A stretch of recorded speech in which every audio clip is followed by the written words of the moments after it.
welcome back to the channel. It is week 9. Remember what I said last week that I wasn't super concerned about the little bit of discomfort I felt in my right foot?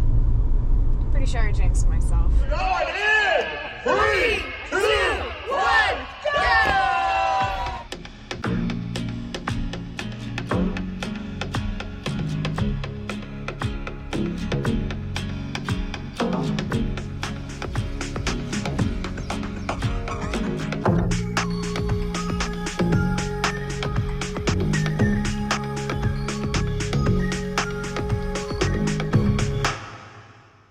So, knee hasn't really bothered me at all, which is great.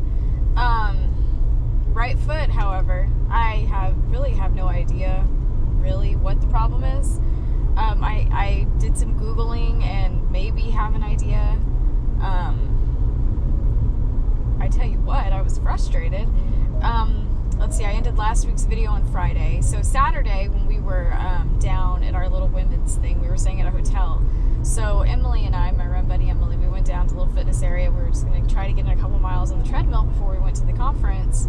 And I just did my balloon lady intervals, you know, where I walk for a minute 30 and then run for 30. And that I made it, I think, 1.5 miles because my right foot hurts so bad. So all that to say, this week will be a little, well, not even a little bit different. It'll be a lot different. So fortunately, it is a low mileage, quote unquote, long run. It's 3 miles at the end of the week. So what I decided to do to give my foot a break, see, because I'm pretty sure it's some sort of inflammation thing. Something is angry at me from 9 miles. So I'm going to do everything I can to get that inflammation down. So what I'm doing is Monday through Friday is all, well, for the most part, non-weight bearing activity. So today's Tuesday, actually. Yesterday I did 30 minutes of swimming in my pool, which you'll see a little bit of what activity I do for that tomorrow. Today I am on my way out to where I love to run, but I have my bike in the back of my car. So I'm going to do my 45 minutes on my bike. And I'm going to try to, I'm going to try to get at least 8 miles. I think I can do 8 miles in 45 minutes. I'm pretty sure that's how that works. But either way, I'm going to ride and, actually not make it leisurely, try to make it like actual cardio for 45 minutes. And my workout from my marathon training plan, this week is supposed to be intervals. So we're going to try to figure out a way to do non-weight bearing or semi-weight bearing intervals. So Monday through Friday, non-weight bearing or semi-weight bearing activity, not running basically. And then this weekend, we're going to be doing a little Labor Day getaway with some friends, Emily included. So I'm going to try to run 3 miles. That'll be my first run attempt this week. So I'm hoping that resting my foot really good Monday through Friday, and then I'm also doing contrast foot soaks. Well, not really foot soaks. I'm doing Epsom salt foot soak in warm water, and then following it up with ice cup. So icing my foot really good. I haven't taken any ibuprofen or anything. I might do that before the run on Saturday. We'll see. But what I did read is that if I feel like it's necessary, I'll go see my foot doctor, and I might just need to get a cortisone shot to battle that inflammation if I can't get it down with my own ways. But one thing that I am going to add back in that I didn't do last week because it was a longer run, is I'm adding back in, since it's a short week, Peloton strength training and my ankle bands. And then I'm also adding a few exercises specifically for all the little intrinsic muscles in my right foot. So you'll see a little bit of that this week. It'll look a little bit different. So yeah, I brought my GoPro bike mount, and we'll do a little bike riding.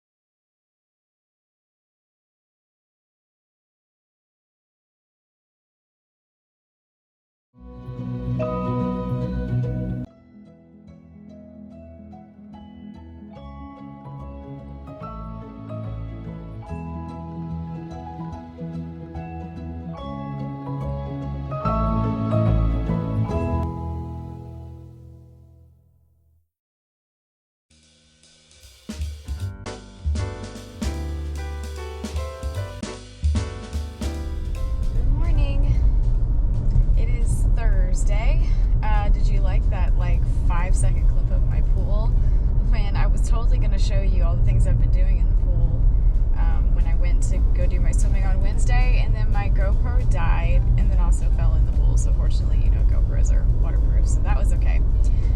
But I didn't get to show you any of the swimming stuff. So just real quick, and I've only done it twice this week.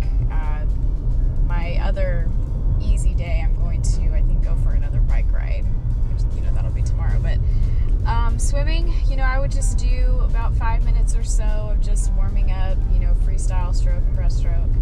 And then I have a kickboard, and then also one of those like floaty things that you put between your legs so that you just work your arms. So I would do a little bit of kickboard for both of those, freestyle and breaststroke kicks, and then I would do just freestyle arms, and then I would aqua jog for the remaining 10 minutes. So I did 30 minutes Monday and then 30 minutes yesterday.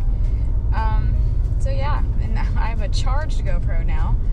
We are on our way to our little county gym or whatever, the recreation center. For my 45 minutes today, I thought I had hills this week, but that was incorrect. I have intervals. So that's why I chose to go to the elliptical. Now, the elliptical is not technically non-weight bearing, it's just low impact. And my foot is feeling better, which is fantastic. So I'm going to go to the gym, use the elliptical, and try to do some form of intervals. So a little bit of a warm-up, and then I will, you know, sprint on the elliptical for, you know, 30 seconds and then recover for like a minute or so, and, you know, we'll alternate back and forth, and we'll just get 45 minutes in on the elliptical today.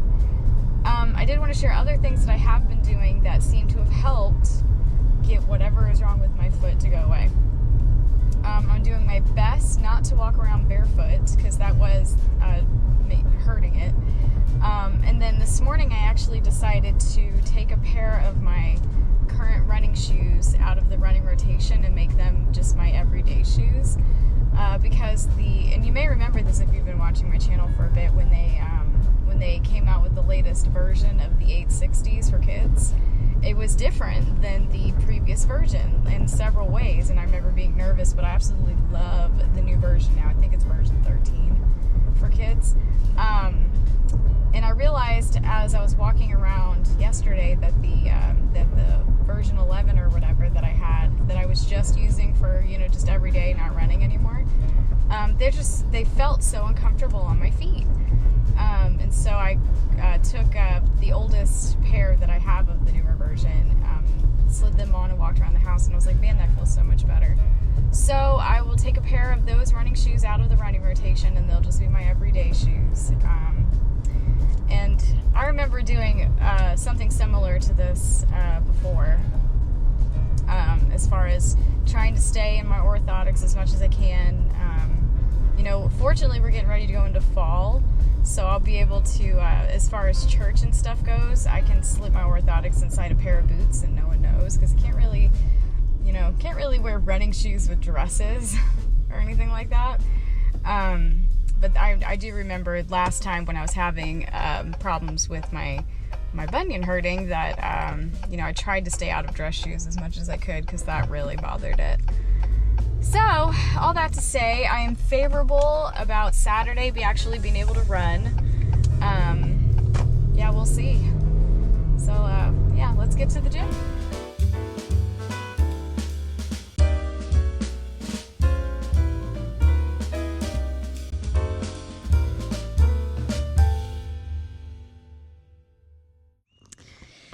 All right, we're here Saturday. We're gonna try it. We're gonna try to run. See how it goes. The elliptical felt great. I just can never feel like I get my heart rate up high enough for it to really be a cardio workout, but I mean, it's better than doing nothing at all. And we got down here to the lake house. I rode my bike yesterday, which it's way warmer down here, so this is definitely going to be a slower 3 miles if I'm able to make it. So here we go.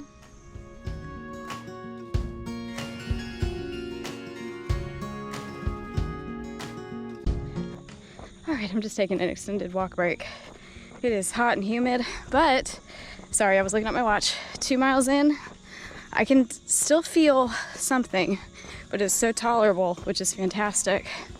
And I I really think it must just have been some sort of tendonitis or something like that, to where it'll hurt in the beginning, and then once you're warmed up, everything's flowing, it kind of works itself out.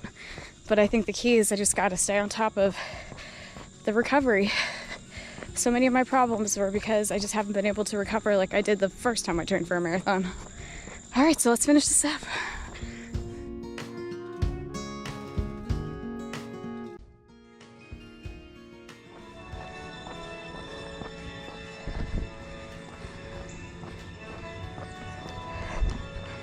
Oh, we did it. I'm so happy. I was so nervous that it was just gonna hurt so much that I couldn't run. Had a little Hercules in the background. I don't know if you can hear that. Something I forgot to share last week. I had made some notes on my phone and just completely forgot about them. And I guess it's maybe, if it was divine intervention again, that maybe I forgot, because it has to do with, ups and downs. And tell you what, this was a down week in more ways than one, being frustrated with not running. I mean, it was obviously a self-choice, but I think it was the choice my body needed. But what I wrote down after my long run after the 9 miles, I said, will every long run be great? Because that 9 miles was great. It felt so good. But no. And it's just like life. Life, you have ups and downs. Valleys never last forever. And we have to have them to have the mountaintops. Having the bad runs makes me grateful for the good ones. It's pretty relevant to this week, isn't it?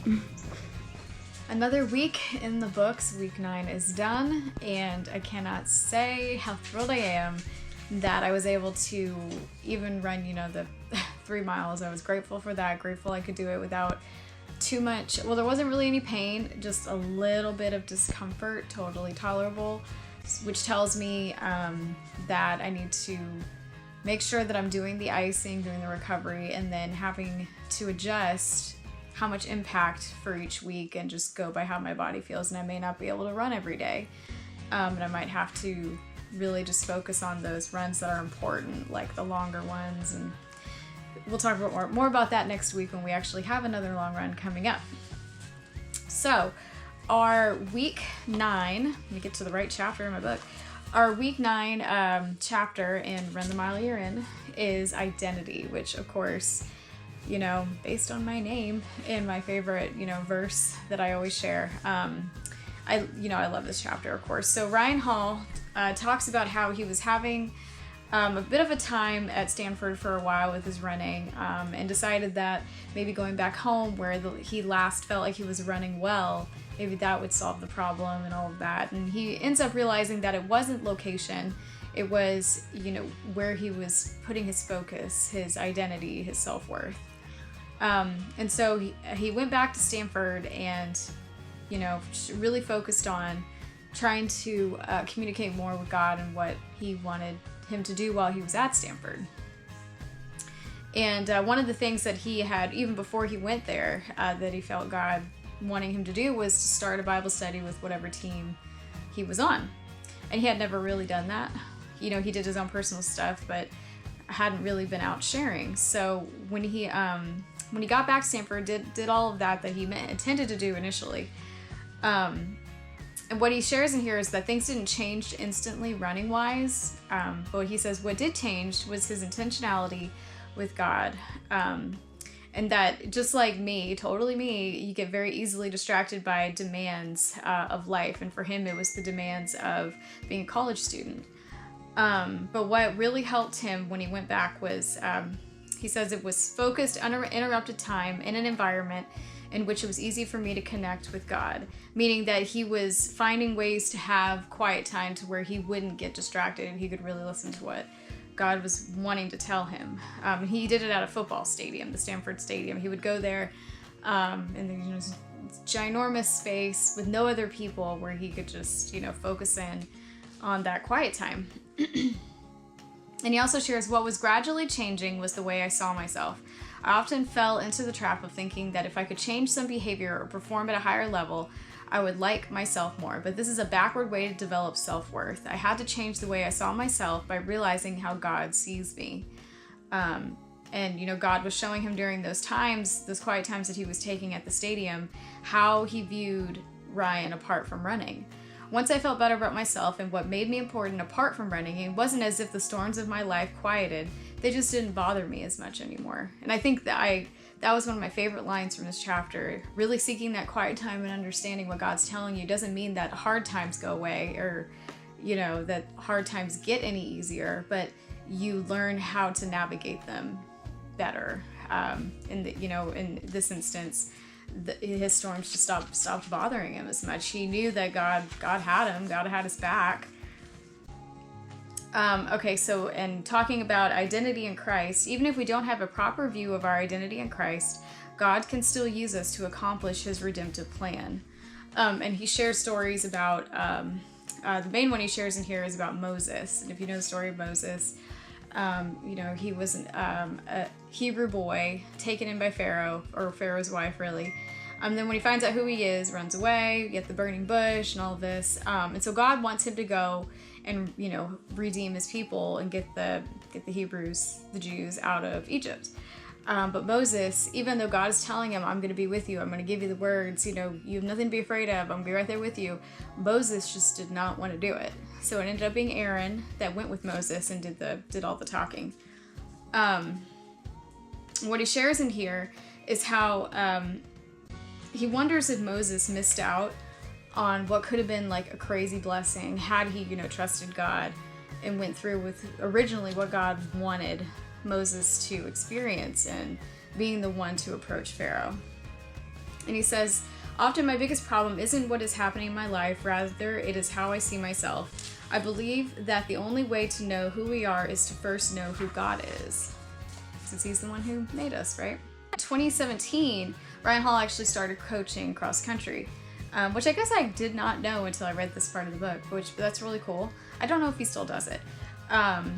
But going into this, you know, identity thing, it's important. He tries to build up his kids in a very certain way on his teams. And he says, perhaps the most performance-enhancing thing I can do for my kids is to elevate how they see themselves, you know, along with pushing them to, you know, get a better pace in a mile and all of those things. How you see yourself will also affect your performance. But he does also share that, you know, it may not be right away. He says, but what happens if you don't experience a success that starts a string of positive thoughts and belief in yourself? You still have to tell yourself the thoughts that successful athletes tell themselves before you can experience their success. Once you start believing you are world class, you will start acting like you are world class. And so towards the end of the chapter, he shares this thought, this question that he poses. What is true about who God is, and what does the answer to that question show me, who has been made in his image and likeness, about what I am? So I challenge you to think about that. You know, who do you believe God is, and what does that say about who you are? And this is, I'm looking forward to doing this particular chapter with my cross-country kids, but this will also be the moment where I'll say here, and I will also say to them, that I'm not naive, that there may be people watching this video that don't really know where they stand on whether God is real, whether they believe in him, have a relationship with him. But that I will always pray for this audience, pray for my cross-country kids that I get the honor and blessing to get to hang out with every week, that they one day realize how special they are to God and how much he loves them. You know, I hope that for pretty much every person I come in contact with, that they will realize how incredibly beautiful and special they are. So that's what I'm telling you, you know, even if you're on the fence, that one day I hope you realize how special you are and the lengths that God went to have a relationship with you. So I hope everyone's good. Hope everyone had a nice low mileage week like I did. Hopefully not, you know, the drama, if you want to call it that I've been dealing with the, I don't know if it's, I guess you just call it an overuse injury. That's probably what it is. But it's feeling great, and I'm looking forward to navigating another long run, seeing how it feels, going beyond 3 miles, because, you know, that's all I did this week. Yeah, and we were just commenting, we were outside with our dogs just a little bit ago, that there is a beautiful cool breeze. We got some nice low temperatures at night coming up Fall is coming, guys. Hang on just a little bit longer. I really feel like this just gonna change for us and it's gonna be wonderful, and we'll enter a very sweet time of not running in 90-degree temperatures. Always remember that you are God's masterpiece, and I'll see you next week. 11 miles. Here we go. Bye. Sadie, it's gonna be cooler. That means you get to go running with me. Are you excited? I could just tell you're so excited.